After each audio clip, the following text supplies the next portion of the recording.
안녕하세요. 크립토TV입니다. 이번 시간에는 비트코인 일확천금 꿈도 꾸지 마 라고 한 사람이 있습니다. 바로 블랙록의 전무이사입니다. 코인 쪽에 총괄을 맡고 있는 임원진이 이런 언급을 했습니다. 무슨 내용인지 살펴보시죠.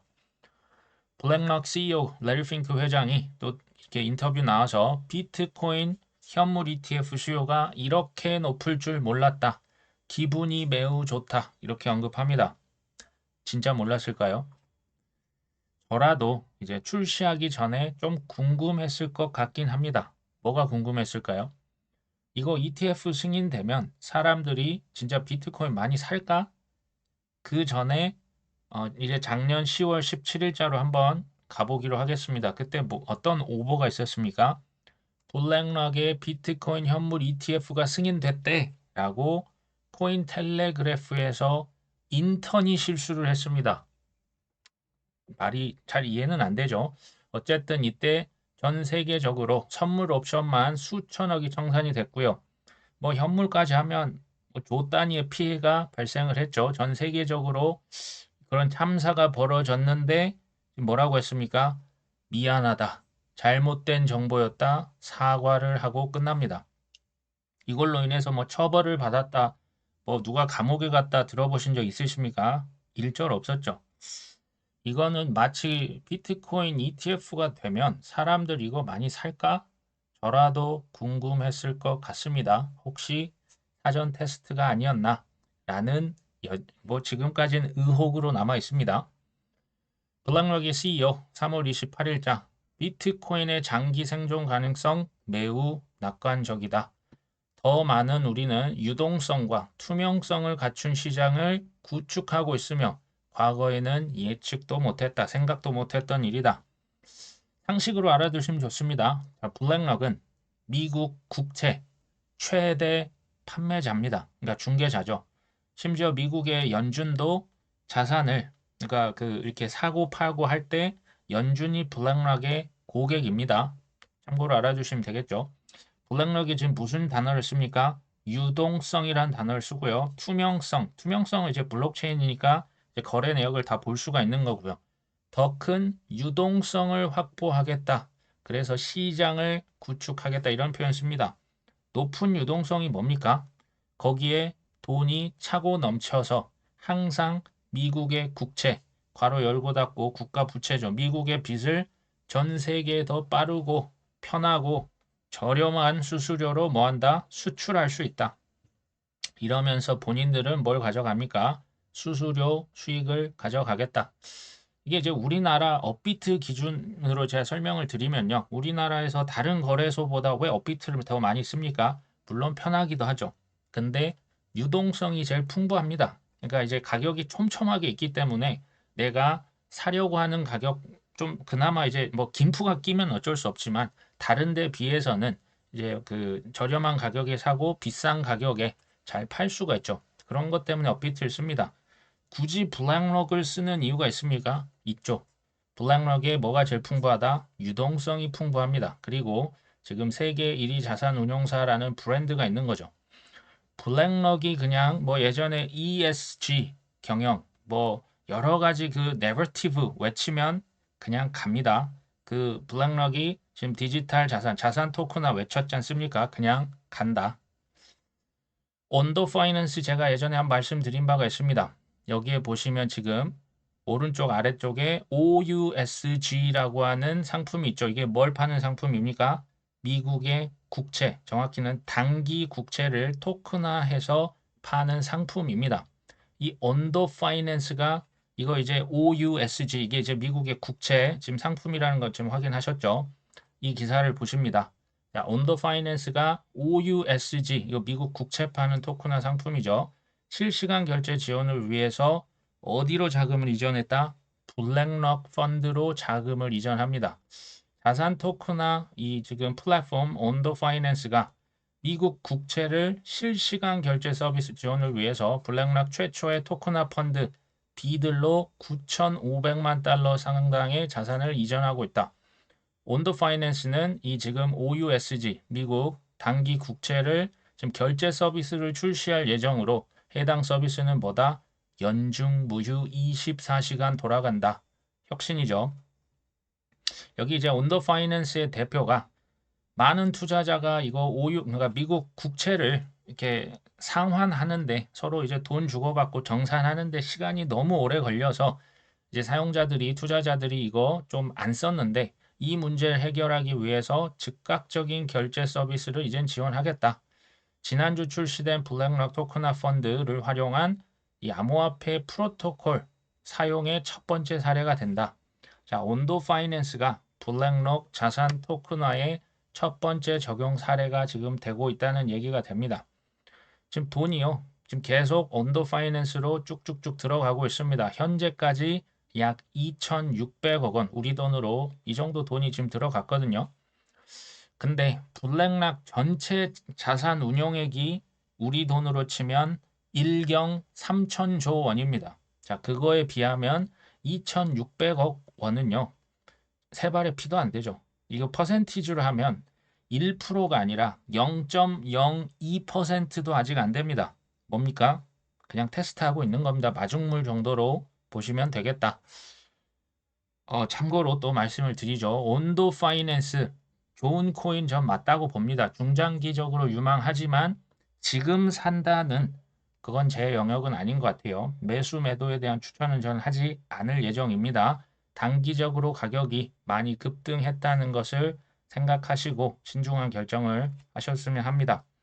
자, 오늘 영상의 어떻게 보면 주제였죠. 세계 1위 자산운용사. 아까 제가 썸네일 첫 번째 화면에서 보여드렸던 블랙락의 전무이사가 뭐라고 합니까? 비트코인으로 일확천금 꿈꾸지 마라. 이게 이제 CNBC에 나와서 또 이런 얘기를 했는데요. 블랙락은 암호화폐 시장이 제도권에 진입함에 따라서 비트코인 투자 수익률이 투더문 달러라는 이제는 어렵다. 비트코인을 통해 엄청난 수익을 올리던 시절은 이미 지나갔다. 이렇게 얘기하죠. 지금 비트코인 현물 ETF 등장을 했기 때문에 기관 투자자들이 넘어와서 시장은 성숙해지고 제도화되고 있다. 자, 비트코인 원래 악명 높은 변동성도 시간이 지남에 따라서 줄어들 것이고 동시에 천정부지로 치솟던 비트코인 수익률도 제한적일 것이다. 자, 비트코인이 한계점에 도달했거나 추가 랠리가 없을 거라는 의미는 아니다. 오르긴 오를 건데 지난 10년 동안 목격했던 1년마다 124%의 평균 수익률, 이제 이런 건 좀 어렵다라는 얘기죠. 이 발언에 대해서 어떤 생각이 드십니까? 이걸 제가 좀 어떻게 보면 풀어드리려고 하거든요. 첫 번째, 이 말이 과연 타당한 말인가? 두 번째, 도대체 왜 이런 말을 하고 있는 걸까요? 세 번째, 혹시 숨겨진 뭔가 좀 다른 의도는 없을까요? 한번 살펴봅니다. 첫 번째, 타당한 말입니까? 맞는 말입니다. 지금 아까 그 친구가 얘기했던 게 틀린 말이 없어요. 비트코인 시장 성숙했죠. 제도권에 수용되고 있습니다. 비트코인의 수익률, 뭐 제가 예전에 처음으로 비트코인 행사 개최했을 때 저 20 몇만 원까지 봤거든요. 그때 비하면 지금 뭐 지금 수천 배가 올랐는데 이제 그 정도는 이제 좀 어렵죠. 그런 수익률은 어렵습니다. 예스죠. 근데 왜 이런 말을 했을까요? 비트코인 일확천금 꿈도 꾸지 마. 그러니까 이게 이해가 잘 안 되는 건 이거죠. 블랙락이 지금 뭐 팔고 있습니까? 비트코인 현물 ETF 불티나게 전 세계에서 지금 팔고 있습니다. 장사꾼이 본인이 팔고 있는 물건으로 부자 될 수 없다. 투자 상품인데 이거 사야 부자 된다고 선전을 해야 사람들이 들어올 텐데 지금 이거 비트코인으로 너 부자 못 돼요라고 얘기하는 거거든요. 제가 의역을 해보겠습니다. 다른 코인은 다 사도 돼. 근데 비트코인만은 사지 마. 지금 이런 얘기를 하고 있는 겁니다. 자, 잘 아시죠? 비트코인은 뭡니까? 디지털 세계의 금입니다. 근데 이것을 한번 기억을 해 보실 필요가 있죠. 20세기 이제 초반 중반까지도 미국 내에서 개인들이 금을 보유하는 걸 실제로 금지했습니다. 왜 그랬을까요? 뭐 일단 금이 귀해서 뭐 그런 것도 있습니다. 근데 진짜 이유는 뭡니까? 금을 그러니까 미국이 지금 기축 통화 그때만 해도 완전히 이제 확립되고 이제 하기 전이거든요. 기축 통화 달러인데 전 세계적으로 써야 되는데 미국의 자국민이 달러를 안 쓰고 자꾸 금을 갖다가 이걸 뭐 교환의 목적으로든 아니면 이걸 그냥 쟁여두든 금만 선호를 한다는 거죠. 그러니까 금을 금지를 개인들에게 금지시켜 버렸던 겁니다. 화폐 대신에 쓰는 경우도 있었다고 하거든요. 이거는 아니 될 얘기죠. 그래서 금지를 했었다. 물론 비트코인은 화폐로서 기능하기는 사실은 뭐 어렵습니다. 뭐 가격 변동성도 크고요. 이제 비트코인은 화폐라기보다는 자산이죠. 자산인데 비트코인 맥시멀리스트가 몇 년 전부터 했던 얘기가 사실은 이겁니다. 비트코인은 나중에 IMF의 통화 바스켓에 들어갈 거야. 통화 바스켓은 이제 각국 세계의 주요 통화들을 바스켓 안에 집어넣고 필요할 때마다 특별 인출권이라고 해서 뺏었습니다. 그 5개 통화가 뭐냐? 현재는 달러, 유로, 영국의 파운드, 일본의 엔화, 중국의 위안화입니다. 자, 이것들이 세계의 약간 기축 통화의 성격이 있는 거죠. 달러의 비중이 가장 높습니다.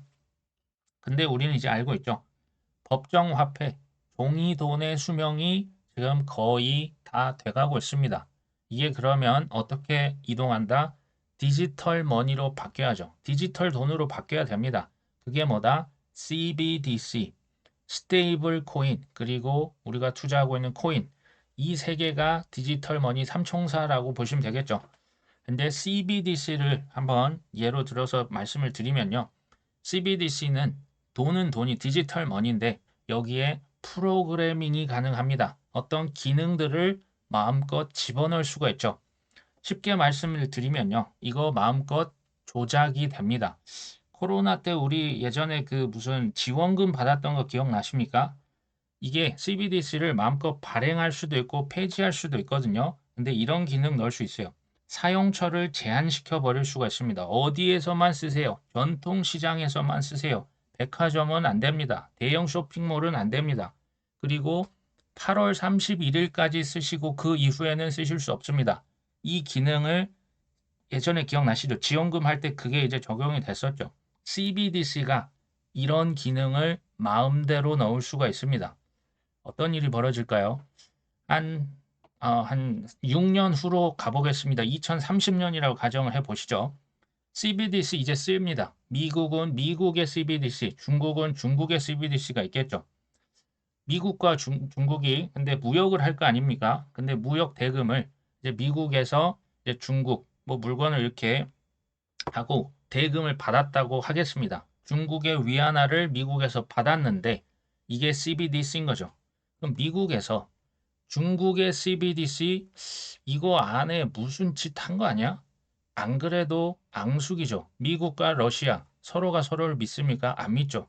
중국의 뭐 지금 종이돈도 안 믿을 판국에 지금 이 안에다 프로그램 뭐를 넣어놨을지 모르는 그 CBDC 중국 돈을 믿겠습니까? 당연히 안 믿죠. 그러면 디지털 위안화를 받자마자 디지털 달러로 바꿀 겁니다.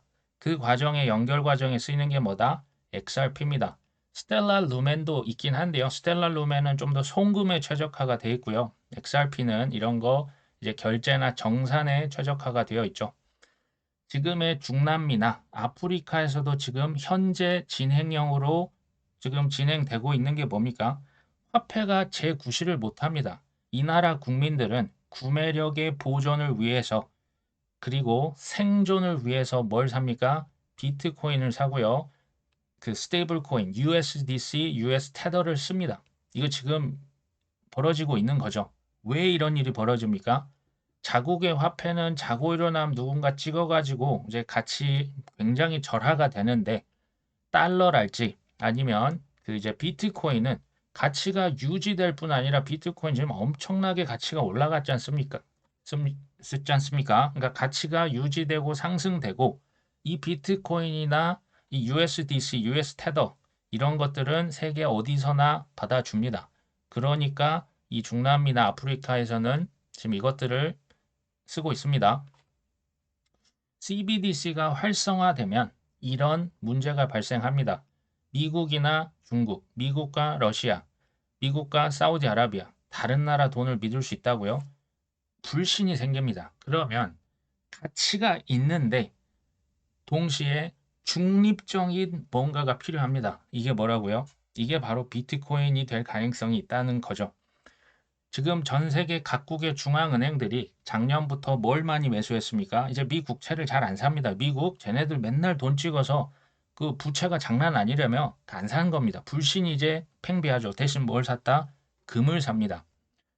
각국의 중앙은행들이 금을 매수하듯이 비트코인을 매수할 가능성이 있을까요? 없을까요? 저는 이거 있다고 봅니다. 이 중앙은행, 민간은행 할 것 없이 비트코인 가능성이 있다. 자, 전 세계에 우리 뭐 백만장자라고 하는데요. 뭐 천만장자, 억만장자, 조만장자 전 세계적으로 이런 부자들 솔직히 굉장히 똑똑합니다. 이 사람들이 법정 화폐를 믿습니까? 안 믿죠. 무한대 그 이제 머니 프린터로 계속 뭐 이렇게 돌려서 찍으니까 그거 안 믿고 뭐 삽니까? 그 뭐 부동산도 사고 주식도 사지만 이 사람들이 이제 다 어디로 몰려온다? 비트코인으로 몰려오는 거죠. 전 세계 비트코인 ETF 지금 뭐 미국에서 승인돼서 이 정도인데요. 뭐 중국도 그렇고 나중 일본, 뭐 우리나라 뭐 전 세계 ETF 하나씩 다 승인되면 가격이 어디까지 갈 수 있을까요? 천정부지로 올라갈 가능성이 높습니다. 근데 블랙락이 여기서 뭐라고 했다? 비트코인 일확천금 이제 꿈도 꾸지 말아라. 이건 이제 개인들에게 주는 약간은 트릭입니다. 뭐라고 하냐면요. 디지털 시대가 됐을 때 핵심 자산이고요. 또 중립적인 자산. 이게 뭐다? 비트코인 사지 말라는 얘기입니다. 지금 블랙락이 현재 한 팩트가 뭡니까? 비트코인 ETF, 이더리움 ETF 신청했잖아요. 이미 승인 비트는 됐지 않습니까? 비트코인 채굴 기업 대주주입니다. 마이크로 스트래티지 비트코인 정말 뭐 묻고 더블로 가고 있는 기업의 대주주죠. 코인베이스 거래소의 대주주입니다. 스테이블 코인 USDC를 마음껏 발행할 수 있는 디지털 달러를 발행할 수 있는 서클에 5천억, 6천억을 투자해놨습니다. 무슨 얘기입니까? 비트코인과 코인 시장을 완벽하게 장악을 했고 들었다 놨다 할 수 있는 통제가 된다는 얘기입니다. 근데 개인들이 비트코인을 사면 어떻게 될까요? 안 그래도 지금 물량이 부족한데 지금 반감기 되고 나오는 공급량이 없습니다. 근데 개인들이 여기서 사간다? 안 되죠. 장악이 안 되고 통제가 안 되면 이거는 있을 수 없는 얘기입니다. 이해되시죠? 이 똑같은 작업을 비트코인만 한다? 아니죠. 이더리움도 할 거고요. 주요 알트코인도 할 겁니다. 이거 나중에 지금 이더리움 퍼드는 이와 무관하지 않습니다. 블랙록의 CEO가 이더리움이 증권으로 분류돼도 ETF 출시하는데 아무 문제 없다. 이런 발언을 했습니다. 사실 이더리움은 이미 제가 볼 땐 상품으로 확정이 됐거든요. 근데 양보하겠습니다. 이더리움이 증권이 된다. 제가 이거 작년부터 말씀드린 것 같은데요. 증권 돼도 문제가 없어요. 이더리움이 증권되면 뭐 상폐를 시킬 겁니까? 아닙니다. 증권이면 그냥 증권법에 맞게 그냥 규제하면 됩니다. 뭐 주식이면 그러면 다 잘못된 겁니까? 아니지 않습니까? 지금 이게 뭐다? SEC의 농간입니다. 이게 트랙입니다. 속임수입니다. 코인 선도되지 못하게 촉수 엄금하는 뭐 그런 속임수죠. 전 세계가 SEC에 노란하고 있죠. 근데 그 SEC 위에 군림하는 존재가 누구다? 아니, 미국의 대통령 그 위에 있는 집단이 누굽니까? 이 검은 돌, 블랙락입니다. 이거 이제 공부를 좀 많이 해보시면 확신이 생기시겠죠. 자, 그럼에도 불구하고 이더리움 ETF가 된다, 안 된다? 이거 된다니까요. 99.8%. 그러니까 이번에 5월 달이냐, 뭐 올해 언제가 되냐, 그건 저도 이제 모르는 영역이죠. 이게 이제 의미하는 바는 SEC는 시종일관 쇼를 하고 있다. 두 번째, ETF의 승인은 이게 굉장히 특히 지금 이더리움 제가 말씀드린 겁니다. 이더리움 ETF가 된다라고 하는 거는 지금 우리가 투자하고 있는 주요 알트코인들의 파티입니다. 엄청난 호재다. 이거 반대로 말씀을 드려볼까요? 이더리움 ETF가 승인되기 전에는 우량 알트코인의 매수 기회가 여전히 남아있다 없다? 있다. ETF 승인되면 이더리움 날아가죠. 이더리움 날아가면 코인들 우르르 날아갈 가능성 있습니다. 꼭 기억을 해두시면 좋을 것 같아요. 3월 26일자 번스타인이 보고서를 내죠. 자, 번스타인이라고 하는 곳은 보고서 주목하실 필요 있습니다. 굉장히 중립적이고 오버하지 않습니다. 자, 여기서 뭐라고 하냐? 토큰화 펀드 블랙락게 이제 런칭이 됐죠. 퍼블릭 블록체인의 합법성을 부여하는 효과가 있다. 자, 블랙록의 선택은 개인 투자자들의 카지노로만 여겼던 공간에 상호 운영성과 프로그래밍 가능성이 이렇게 불어넣었다. 토큰화는 스테이블 코인을 이용해서 온체인에서 자금 상환이 가능하도록 한다. 또 채권, 주식, 스테이블 코인 등 다른 자산들 간의 상호 운영성을 높이고 프로그램도 이렇게 적용할 수 있다. 이게 저번에 제가 이제 15차선 고속도로라고 말씀드렸죠. 자산 토큰 하는데 이더리움 고속도로 하나로 이 감당이 안 돼요. 한 15차선은 돼야 전 세계 뭐 부동산, 채권, 주식을 얹어서 팔 거 아닙니까? 이 15차선 고속도로에 뭐가 부여됐다? 합법적으로 쓰일 가능성이 높다.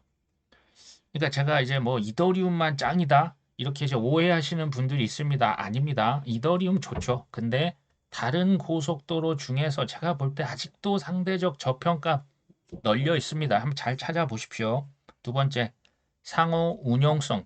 지금 상호 운용성이란 얘기가 자주 나왔죠. 자산 간에 그러니까 자산들도 서로 왔다 갔다 하고요. 이게 블록체인이 여러 개가 있지 않습니까? 그 블록체인 간 서로 솔라나에서 뭐 카르다노로 아발란체로 왔다 갔다 해야 한다라는 거죠. 이 대표적인 호환 프로젝트는 뭐 제가 뭐 계속 말씀을 드렸지만 체인링크, 코스모스 아톰이라는 코인이죠. 엑셀라, 뭐 뉴트론, 폴카닷 자 이런 것들이 호환을 해줍니다. 자산을 이 체인에서 저 체인으로 왔다 갔다 이거 필수적인 기능이라 보시면 되겠죠. 세 번째, 디지털 경제는 아무래도 예전처럼 뭐 미국만 잘 되고 달러만 기축 통화라기보다는요. 다극화 체제로 갈 가능성이 있습니다. 그러니까 이제 지역별로도 화폐가 나뉠 수 있고요. 코인도 뭐 CBDC, 스테이블 코인, 또 뭐 코인도 여러 가지가 서로 경쟁을 하거든요. 근데 여기서 포인트는 뭐다? 뭔가 복잡하고 많아지면 질수록 가치 중립적인 핵심 자산, 뭐다? 비트코인의 위상이 더 올라갈 가능성은 전 있다고 봅니다. 서로가 서로를 못 믿는 데서 비트코인은 다 인정. 그러니까 이제 금의 역할을 비트코인이 조금씩 뺏어온다. 이렇게 보시면 되겠죠. 3월 28일자입니다. 미국의 SEC가 지금 코인베이스랑 소송을 시작을 하려고 했습니다. 근데 이 소송이 기각이 거부됩니다. 이게 뭔 얘기입니까? 이제부터 재판을 한다는 얘기입니다. 정식 재판을 좀 안 했으면 좋겠는데 했는데 이제 법원이 그거를 기각했죠. 이 SEC 코인베이스 재판이 조금 길어질 수 있습니다. 자, 아마존에서 엔트로픽, 이 FTX가 지분 많이 들고 있는 AI 회사죠. 이게 이제 챗 GPT 창업자들이 나와서 만든 또 하나의 이제 AI 인공지능 회사라고 합니다. 자, 여기에 지금 추가 투자를 얼마나 합니까? 27.5억 달러. 이게 3조가 넘죠. 지금 뭐 40억 달러까지도 투자할 거라고 밝힌 바가 있죠. 자, 엔트로픽은 챗 GPT 코어 개발자들이 설립한 스타트업으로 구글, 아마존의 투자를 받았었습니다. 근데 이제 FTX가 여기 지분을 많이 샀다가 지금 팔고 있죠. FTX 2.0 이제 이 거래소가 재개되려면 회사를 지금 계속 팔고 있죠. 알짜 자산 팔고 코인도 팔고 신규 투자자는 새로 모집을 해야겠죠. 또 돈을 잃었던 고객들에게 상환도 해야 됩니다. 그러려면 조금 시간이 걸리겠죠. 그러니까 FTX 2.0이 재개되는 시점 불장일 가능성이 저는 높다고 봅니다. 아직 근데 그게 최소 몇 개월 이상은 더 걸릴 것 같습니다. SEC가 리플사에 20억 달러의 벌금을 지금 요구했다. 끝날 것 같지만 절대 끝나지 않는 게 뭡니까? 지금 SEC 리플 소송이죠. 그러니까 이제 사람들이 지칩니다. 꼭 리플이 아니더라도 내 알트코인 이거 언제 가나요? 이게 점점 지쳐가죠. 근데 이게 지금 결국은 뭐를 위해서 핵심은 뭡니까? 규제 명확성입니다. 이더리움이 증권이냐, XRP가 증권이냐, 이거 이제 밝혀지면 게임이 끝나요. 그때 규제 명확성이 나온다면 이미 투자의 기회는 다 날아가 버리고 말 것입니다. 반대로 얘기합니다. 아직까지는 일부 저평가 알트코인의 기회가 있다 없다? 저는 있다라고 봅니다. 마지막은 제가 이제 뭐 투자 굉장히 뭐 맨날 잘하는 것처럼 말씀을 드리는데 저의 어떤 실수담 한번 공유를 드리면서 맞춰볼까 합니다. 제가 이제 인젝티브라고 하는 코인을 작년에 한번 소개를 드렸던 적이 있습니다. 제가 봤을 때 포텐셜이 굉장히 컸기 때문에 좀 이제 말씀을 드렸고 제가 21년 말부터 22년 초까지 인젝티브를 대량 매집을 했었습니다. 22년 2월 이때만 해도 이제 하락장 접어들기 이제 좀 전이었죠. 이때 제가 뭐 대략 한 5천 원 정도의 인젝티브를 샀는데 웬걸 시간이 지나니까 하락장 시작된 거죠. 이때 2천 원까지 떨어집니다. 제가 물론 추매를 했죠. 근데 뭐 처음에 한 7, 8천 원부터 샀다가 평단이 한 5천 원까지 이제 됐던 걸로 제가 기억을 합니다. 근데 뭐 샀는데 처음에 버텼는데 이게 지금 하락장에 약간 초입이지 않습니까? 이 회복의 기미가 안 보이는 겁니다. 제가 한 6개월 정도를 기다렸던 것 같은데 이게 안 돼서 제가 22년 한 8월 정도에 전량 매도를 합니다. 이게 뭐 손해는 아니었죠. 근데 22년에서 23년 2월이 될 때까지도 가격이 인젝티브 코인이 지지부진합니다. 그러면서 제가 들었던 생각, 잘 팔았네. 이거 뭐 별거 없었네. 라고 생각을 했었거든요. 근데 웬일입니까? 이제 아시죠? 23년 10월부터 인젝티브가 비트코인보다 먼저 최고점을 그냥 돌파하고 하늘로 날아가 솟구쳐 버립니다. 인젝티브가 뭐 우리 돈으로 하면 한 6만 5천 원까지 오르더라고요. 굉장히 짧은 기간에. 평단가 약 5천 원 정도 됐던 걸로 기억을 하는데 이거 가만히 뒀으면 지금 단기 한 두세 달 만에 한 13배가 갔을 텐데 제가 폭등하기 전에 전량 매도를 해버렸죠. 그래서 큰 수익을 놓쳤습니다. 이게 이제 제가 그 사다 보니까 대주주가 됐다. 이제 그거 이제 표현 아시죠? 굉장히 생각보다 사놓고 보니까 많이 샀더라고요. 근데 그거를 미리 팔아버려서 이 수익 13배를 이제 눈앞에서 날아가 버렸다. 물론 제가 그거 이제 판 돈으로 다른 코인을 아마 샀겠죠. 소위 말하는 이제 갈아타기를 이때 했습니다. 근데 그 갈아탄 코인도 사실은 올랐지 않습니까? 뭐 2배, 3배, 4배 올랐죠. 근데 인젝티브는 얼마 올랐다? 13배가 올랐죠. 이게 소위 말하는 기회 비용 선택을 이제 갈아타기를 했었다. 자, 이런 시행착오를 하면서 배웠던 교훈. 첫 번째, 매수하기 전이요. 매수하기 전에 매우 보수적으로 접근하셔야 돼요. 이거 그냥 누가 좋다 하더라니까 바로 그냥 띡 사시면 마음고생이 아마 심할 겁니다. 엄청난 연구와 공부를 하셔야 되고요. 그 타이밍까지도 기다리실 줄도 알아야 됩니다. 이거 그냥 막 좋다고 샀다가 이제 그 엄청난 변동성 아마 쉽지 않을 겁니다. 두 번째, 강력한 확신이 없으면 사지 않는 게 좋습니다. 강력한 확신이 왜 필요합니까? 이건 이제 올라갈 때 확신이 필요한 게 아닙니다. 그냥 솟구쳐서 폭락을 할 때 확신이 없으면 패닉스를 할 가능성이 매우 높습니다. 세 번째, 한번 그래서 어렵게 매수를 했다. 이변이 없다면 4848 금지. 물론 이제 바이더 딥 제외입니다. 뭐 하락에 이렇게 매수하시는 건 좋은데요. 이걸 뭐 팔고 다른 걸 밑에서 잡고 지나놓고 보니까 결국 그게 그겁니다. 그런 경우가 전 많았더라고요. 네 번째, 좋은 코인, 그러니까 1번, 2번에서 잘 검증을 하셨다면 좋은 코인이면 결국 자기 차례 옵니다. 예전에 비트코인 캐시 막 이거 가는 거야 마는 거야 마음고생 엄청 하셨었죠. 근데 결국 비트코인 캐시도 갑니다. 자기 차례는 반드시 이제 좋다면 오게 되어 있다. 오히려 좀 이런 우량 코인인데 재미없는 우량 코인을 찾으시면 좋을 것 같습니다.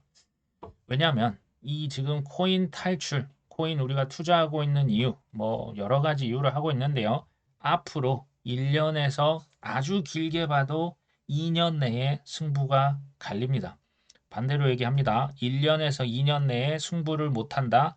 내 인생 최고의 수익률은 날아갈 수가 있습니다. 그러니까 이제 저는 그 추천은 이거죠. 그 우량 코인들, 소위 말하는 시총 22, 시총 32 그리고 이제 기관들의 채택을 받은 코인, 뭐 이런 코인들 위주로 80에서 한 90%를 가져가셨으면 좋겠어요. 이제 뭐 밈 코인이다, 땡땡 코인 뭐 100배, 1000배 가는 거 되도록 뭐 5%, 10% 내에서 뭐 샀든 팔든 그건 이제 대세 지장은 없지 않습니까? 그렇게 가져가시는 게 좋겠다. 그리고 좀 심하게 떨어질 때마다 바이 더 딥 하시고요. 4848은 최소화하는 게 좋겠다. 뭐 이게 너무 근질근질하면 뭐 그것도 어쩔 수 없지만 그 퍼센티지를 줄이자.